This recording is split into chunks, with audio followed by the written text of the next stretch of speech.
വിദേശ രാജ്യങ്ങളിലെ നയതന്ത്ര സാന്നിധ്യം വെട്ടിച്ചുരുക്കുന്നതിന്റെ ഭാഗമായി 5 രാജ്യങ്ങളിലെ US എംബസികളും കോൺസുലേറ്റുകളും അടച്ചുപൂട്ടാൻ അമേരിക്കൻ സ്റ്റേറ്റ് ഡിപ്പാർട്ട്മെന്റ് നീക്കം തുടങ്ങി.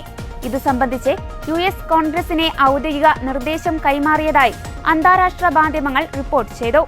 കാനഡയിലെ വിന്നിപെഗ്, ജപ്പാനിലെ നഗോയ, ഇന്തോനേഷ്യയിലെ മോദാൻ എന്നിവിടങ്ങളിലെ കോൺസുലേറ്റുകളും ഗ്രാനോഡയിലെ US എംബസിയും ക്യാമറൂണിലെ എംബസി ബ്രാഞ്ച് ഓഫീസുമാണ് അടച്ചുപൂട്ടാൻ ആലോചിക്കുന്നത്.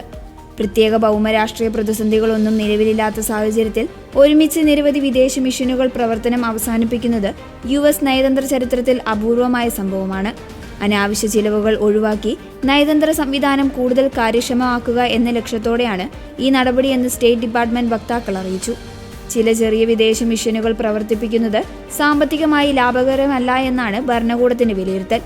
എന്നാൽ ഈ നീക്കം ആഗോളതലത്തിൽ അമേരിക്കയുടെ നയതന്ത്ര സ്വാധീനത്തെ പ്രതികൂലമായി ബാധിക്കുമെന്നും ചൈന പോലുള്ള എതിരാളികൾക്ക് ഇത് കൂടുതൽ അവസരമൊരുക്കുമെന്നും ഡെമോക്രാറ്റിക് പാർട്ടി നേതാക്കളും മുൻ നയതന്ത്രജ്ഞരും ആശങ്ക പ്രകടിപ്പിച്ചിട്ടുണ്ട്.